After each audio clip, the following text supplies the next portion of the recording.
ओम शांति।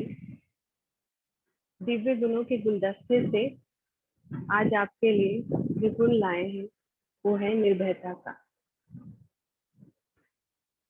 जब भी हम किसी कार्य की शुरुआत करते हैं तो उस कार्य की शुरुआत से लेकर उसकी मंजिल तक पहुंचने के लिए रास्ते में हमें निश्चित ही कई परीक्षाओं का सामना करना ही पड़ता है।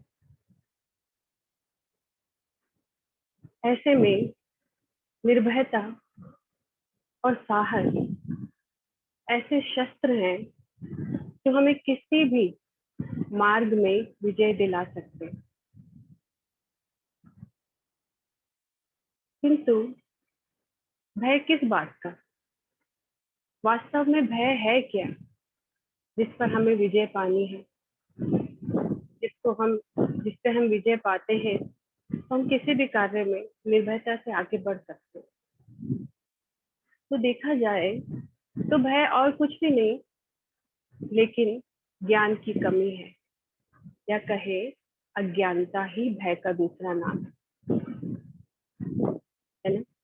जब भी हम किसी कार्य को करते हैं, यदि हम उसकी पूरी रूपरेखा बना लेते हैं, उसके बारे में सब कुछ जान लेते हैं, उस चीज से एक्सपीरियंस होते हैं, उस चीज का पूरा ज्ञान होता है, तो फिर हम भय में नहीं रहते। फिर हम बिल्कुल निर्भय होकर उस कार्य को करते हैं और सफलता को पाते हैं। ऐसे तो मनुष्य जीवन में बहुत सारे भय हैं या फिर कहें दुविधाएं हैं, लेकिन मुख्यतः मनुष्य के जीवन में 4 प्रकार के भय होते हैं। हम जानेंगे वो भय कौन कौन से हैं और उन पर विजय हम कैसे प्राप्त कर सकते हैं और कैसे हम निर्भय बन सकते हैं। तो वो 4 भय कौन कौन से हैं? तो पहले तो है, सबसे पहला है मृत्यु का भय। मनुष्य को इस शरीर से जाने का बहुत भय होता है।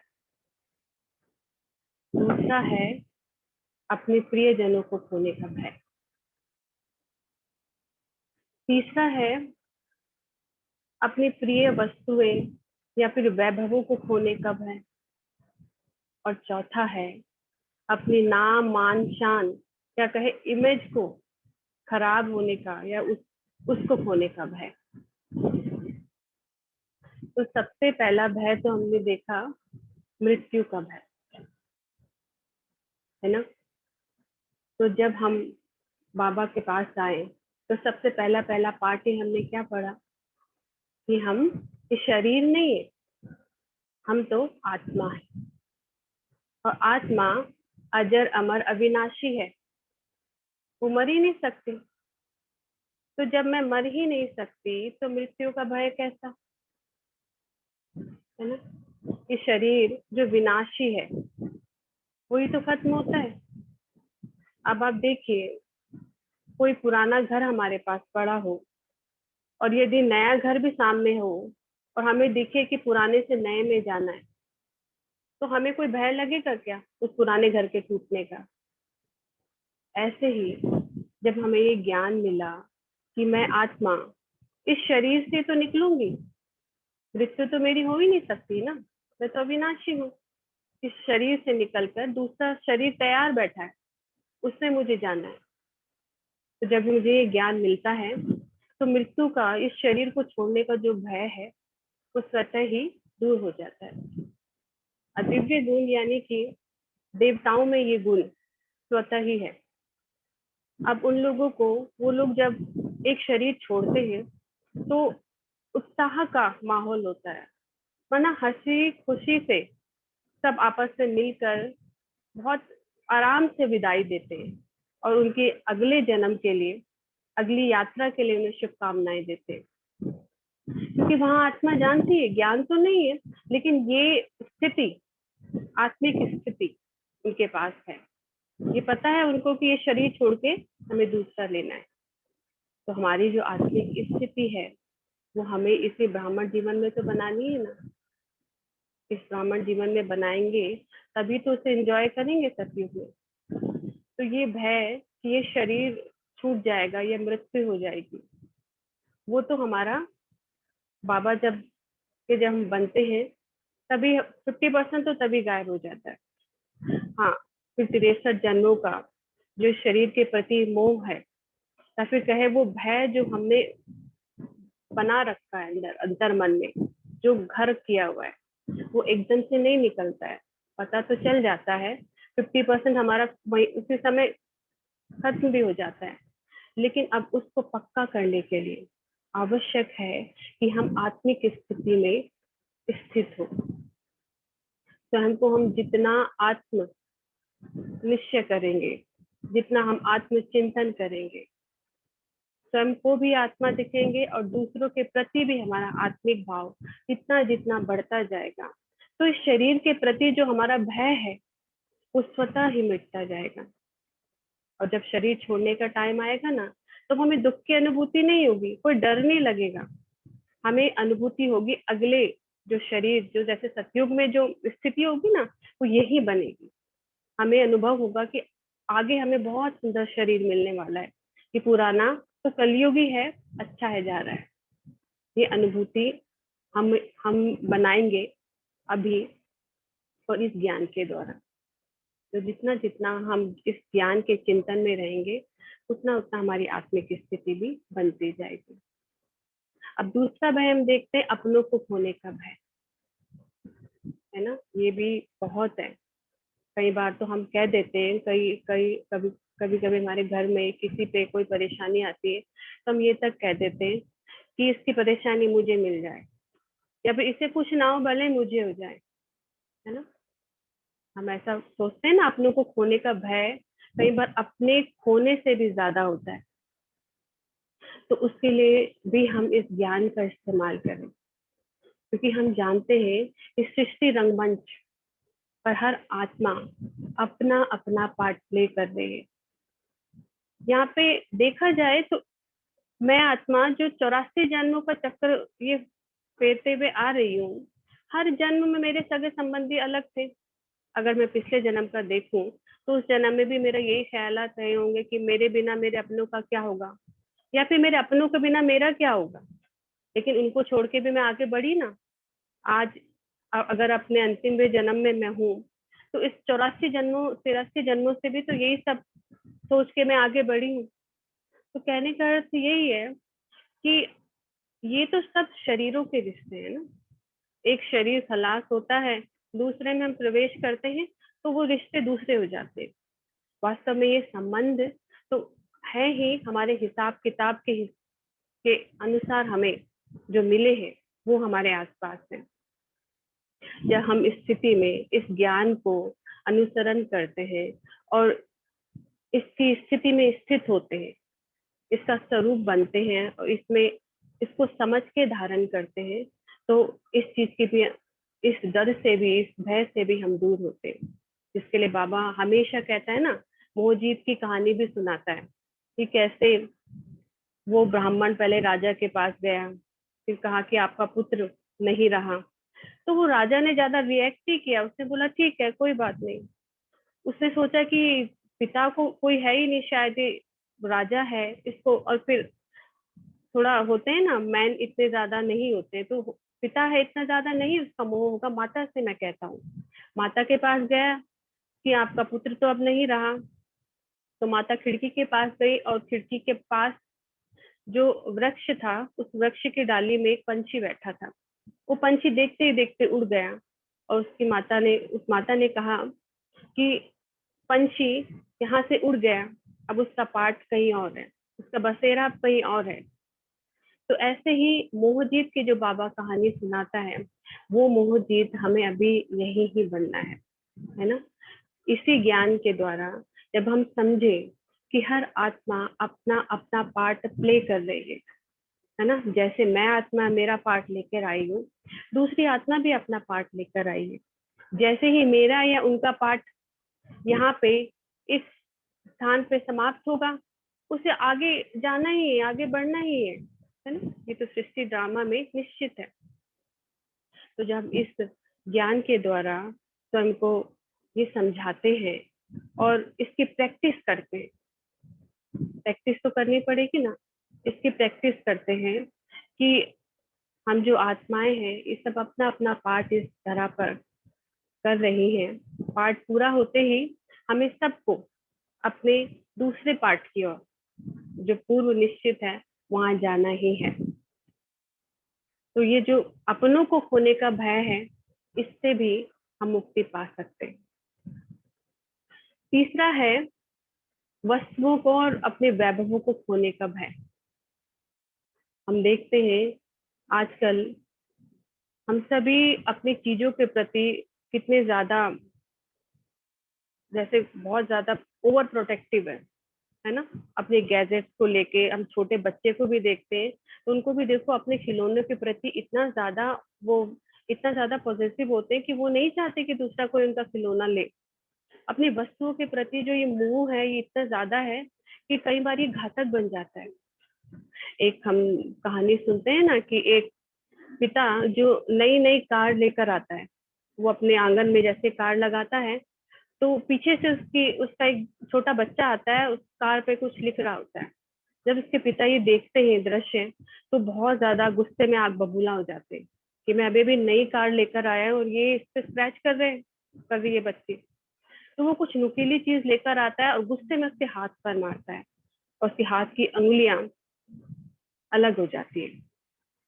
अगले ही क्षण जैसे ही उसे इस चीज का आभास होता है कि उसने क्या किया, वो फट से उसे डॉक्टर के पास लेके जाता है। और वो डॉक्टर के पास जब लेके जाता है, उस बच्चे को होश आता है, तो वो पूछता है कि पापा मेरी हाथ की उंगलियां कब वापस आएंगी। तो आप सोचिए उस पिता की क्या दुर्दशा होगी उसे। वस्तुएं, ये वैभवे, ये सब तो वापस भी कमाई जा सकती है, तो इनके प्रति इतना मोह, ये तो बिल्कुल भी अच्छा नहीं है ना। तो कितनी बड़ी हानि हो गई। वो बच्चे के फिंगर्स, उंगलियां तो वापस नहीं आएंगी। तो ऐसे ही चीजों के प्रति चिपक के रहना, उनसे इतना मोह रहना, क्योंकि देखो वस्तुएं हैं, उन्हें खराब तो होना ही है। जो भी चीज नई है उसे पुरानी तो होनी ही है। और जब वो खराब हो जाएगी, तब यदि हम उनसे ज्यादा चिपके रहेंगे, तो उनका जो मोह है फिर वो हमारी सुख शांति छीन लेगा। ऐसी एक कहानी और याद आ रही है कि एक बार एक मनुष्य बहुत दुखी होता है, तो दूसरी तरफ से दूसरा आदमी आ रहा होता है। वो देखता है ये आदमी बहुत दुखी है, मैं पूछता हूँ इससे कि क्या परेशानी है। उस आदमी के पास जाता है, बोलता है कि भाई आपको क्या परेशानी है, आप इतने दुखी क्यों हो। तो पहला व्यक्ति कहता है, भाई मेरी परेशानी की वजह है मेरी गरीबी। मैं इतना गरीब हूँ, मेरे पास कुछ नहीं है, मैं दुखी ना हूँ तो क्या हूँ। वो कहता है आप दुखी हो, आप बहुत गरीब हो, आपको ऐसा लगता है, लेकिन मुझे तो ऐसा नहीं लगता कि आप गरीब हो, मुझे तो लगता है कि आप बहुत धनी हो। तो पहला व्यक्ति कहता है आप ये कैसी बातें कर रहे हो, आप देख नहीं रहे हो मेरे पास कुछ भी नहीं है, कुछ भी नहीं है, वस्तुएं तो छोड़ो, मेरे पास ढंग के पहनने के लिए कपड़े भी नहीं है। तो वो कहता है ठीक है मैं प्रूव करता हूँ, आप चलिए मेरे साथ। तो वो उसे लेकर एक हॉस्पिटल में जाता है, किसी बड़े हॉस्पिटल में, जहाँ बहुत अमीरों का इलाज होता है। तो वहां पे किसी डॉक्टर से पूछता है, डॉक्टर साहब ये व्यक्ति अपनी एक आंख बेचना चाहता है, आप मुझे बताएंगे इसके कितने दाम मिल सकते हैं। तो वो डॉक्टर फट से कहता है हाँ हमारे तो बहुत यहाँ पे पेशेंट है बड़े बड़े घरों के, उनको जरूरत है, मैं अभी फट से ही 10 लाख रुपए दिलवा दूंगा, आप तैयार हो जाइए। तो वो दूसरा आदमी पहले व्यक्ति से कहता है कि देखा, दे दो, एक आंख से तो हमारा काम चल जाएगा, हमारे पास 10 लाख रुपए आ जाएंगे। तो वो पहला व्यक्ति कहता है कि क्या बातें कर रहे हो, ऐसे थोड़े ना कोई अपनी आंख दे देता है, 10 लाख क्या 10 करोड़ भी दे तो भी मैं अपनी आंख नहीं दूंगा। वो कहता है अच्छा ठीक है, तो डॉक्टर साहब कि आंख तो देने को तैयार नहीं है, लेकिन आप इसे बताइए कि किसकी किडनी के क्या रेट होंगे। तो वो डॉक्टर फट से कहता है कि किडनी की भी हमें बहुत आवश्यकता है, किडनी के तो मैं 25-30 लाख क्यों ही दिला दूंगा, आप बस इनको राजी करिए। तो कहता है ठीक है। वो फिर पहले व्यक्ति से कहता है 25-30 लाख, एक किडनी में भी आप जीवित रह सकते हो, फट से दे दो। वो कहता है ये क्या हो गया आपको, मेरा 25-30 लाख की बात कर रहे, 25-30 करोड़ भी ये देंगे मैं तो भी नहीं दूंगा। तो वो कहता है ठीक है, फिर उसे बाहर लेके आता है। तो वो कहता है कि अब आपने जाना, ये जो अमीर जिनके पास बड़े बड़े वैभव, किसी चीज की कमी नहीं है, पैसों की कमी नहीं है, लेकिन उनके पास क्या है जिसको वो अपने सारी कमाई लुटाने को तैयार है। और आपके पास क्या है? करोड़ों को जो ये शरीर है, इसको आप, वो आपके पास पूरा है और आप कहते हो आप गरीब हो, जिसके हाथों हाथ दाम मिलने को तैयार है। इतने ज्यादा आपके पास कीमती सामान है। वो तो खैर शरीर की बात हो गई। शरीर भी सुख तो देता ही है यदि हम संपूर्ण स्वस्थ हैं, लेकिन आजकल तो हम जानते ही हैं कि किसी के हाथ में दर्द, किसी के पैर में दर्द, ऐसा लगा ही रहता है, और कोई पूरी तरह से शरीर से भी सुखी तो है नहीं। वास्तव में जब परमात्मा हमें मिलते हैं और हमें ज्ञान देते हैं, तो वो हमें कोई इंद्रियों के सुख का नहीं बताते, वो हमें उससे कहीं परे अतीन्द्रिय सुख के झूले में झुलाते हैं। जब हम उसकी ज्ञान को सिर्फ सुनते नहीं, स्वयं में धारण करते हैं, उसके साथ योग लगाते हैं, उसकी शिक्षाओं पर चलते हैं, उसके श्रीमत को अपने जीवन में धारण करते हैं, और फिर उसका जो प्यार हम पर बरसता है, उसका जो सुख है, उसका जो आनंद है, वो कोई लूला लंगड़ा अंधा काना भी ले सकता है। उसके लिए किसी शरीर के अंग की भी आवश्यकता नहीं है। मेरा हाथ दर्द है तो भी मैं उस सुख को, परम सुख को अनुभव कर सकती हूँ। तो ऐसा हमारे प्यारे बाबा का ज्ञान है। जब हम उसकी उस स्थिति में अनुभव स्थित होते हैं, उसकी संपूर्ण श्रीमत को हम जैसे जैसे पालन करते हैं, वैसे वैसे उससे हमारा कनेक्शन पक्का होता जाता है। तो इसके लिए भी आवश्यक है कि हम उसकी सारी श्रीमत का पालन करें। इस शरीर को नहीं, शरीर का सुख तो हमने बहुत ले लिया और देख भी लिया, और शरीर के जो वैभव है, हाँ इस्तेमाल अवश्य करना है, क्योंकि वो भी हमारा समय तो बचाते हैं। अगर है और जरूरत है तो जरूर इस्तेमाल करें, बाबा ने भी उसके लिए कभी मना तो किया ही नहीं है। लेकिन उनको अपना आधार नहीं बना लेना सुख शांति का, अपनी खुशी का। इवन बाबा तो कहते हैं शरीर को भी आधार नहीं बनाना है, आधार सिर्फ एक को बनाना है, उस परमात्मा को।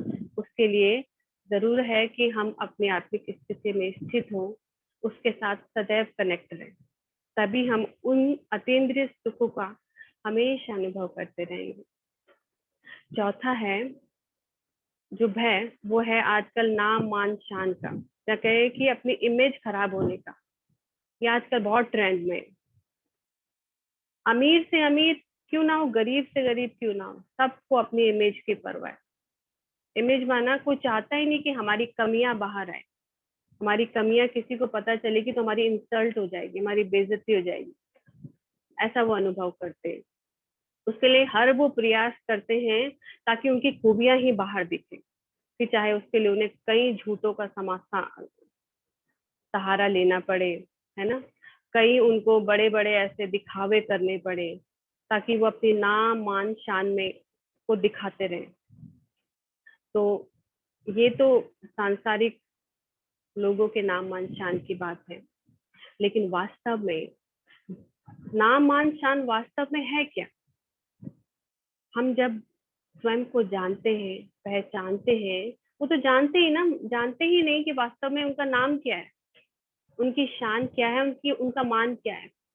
जब हम परमात्मा के बनते हैं, जब हमें ये ज्ञान मिलता है कि ये शरीर का नाम हमारा नाम नहीं, वास्तव में हम तो आत्मा जो है, कैसी आत्मा है ना, सर्वशक्तिमान बाप की मास्टर सर्वशक्तिमान हम आत्मा है। इतना श्रेष्ठ हमारा नाम है, कोई साधारण नाम थोड़े नहीं, बहुत ऊंचे से ऊंचा हमारा नाम है, क्योंकि हम उस ऊंचे से ऊंचे बाप की संतान है। ब्राह्मण कुल भूषण हम है, ब्रह्मा कुमार ब्रह्मा कुमारी, ये कोई साधारण टाइटल नहीं है। विश्व में इससे बड़ा कोई टाइटल है ही नहीं, इससे बड़ा कोई नाम है ही नहीं, जो खुद ईश्वर ने हमें आके दिया है। इतना श्रेष्ठ हमारा नाम है, तो हमारा मान क्या होगा? जिसे स्वयं परमात्मा मान दे, उसको किसी के और के मान की आवश्यकता भी क्या? और किसी और के मान देने से उसे मिलेगा भी क्या? जब स्वयं भगवान मान जिसे दे, तो उसके तो उसका तो मान ही सबसे ऊंचा हो गया ना, उससे बड़ा तो कोई मान ही नहीं। और उसकी शान तो फिर है ही निराली, है ना। जो स्वयं भगवान के साथ रोज बैठते हैं, खाते हैं, पीते हैं, हर अपनी बात शेयर करते हैं, उसके साथ हर संबंध में रहते हैं, उससे बड़ी और क्या शान होगी। जो सर्वश्रेष्ठ सबसे बड़ी सत्ता के साथ रहते हैं और वो खुद हमारा गुणगान करते हैं, इससे बड़ी और क्या शान होगी। तो जब हम अपने अस्तित्व में, अपने असली अस्तित्व में, अपने सच्चे अस्तित्व में टिकते हैं, उसे समझते हैं, तो हमें अपनी नाम मान शान का भी अंदाजा होता है कि हम कोई साधारण नाम मान शान नहीं, बहुत श्रेष्ठ हमारा नाम भी है, मान भी है और शान भी है। तो हमारी इमेज तो कभी खराब हो ही नहीं सकती ना। हमें बस, क्योंकि जिसकी इमेज परमात्मा के सामने अच्छी है, तो उसकी इमेज बाकियों के सामने अच्छी बनाने की कोई आवश्यकता नहीं, स्वतः ही अच्छी बनेगी। बाबा कहते हैं ना, तो बाबा की नजरों में बन गई तो जड़ को पानी मिल गया, तो पत्ते पत्ते तक, बीज को पानी मिल गया तो पत्ते पत्ते तक स्वतः ही प्रसिद्धि, नाम मान जो भी चाहे स्वतः ही पहुंच जाता है। तो अंत में यही देखेंगे कि निर्भय बनने के लिए आवश्यक है कि अपने भय को दूर करें, और भय दूर होगा ही ज्ञान की रोशनी से। अज्ञान का अंधेरा ही हमें डराता है, और ईश्वरीय ज्ञान जो ये है, इसकी रोशनी ही हमें सर्व भयों से दूर कर देती है ना। और जिसका साथी है भगवान, उसको क्या डराएगा आंधी या तूफान। ईश्वर के हम संतान हैं और हमें इस बात का गर्व है, तो डर की तो कोई बात ही नहीं, हम निर्भय आत्मा है। Thank you. ओम शांति।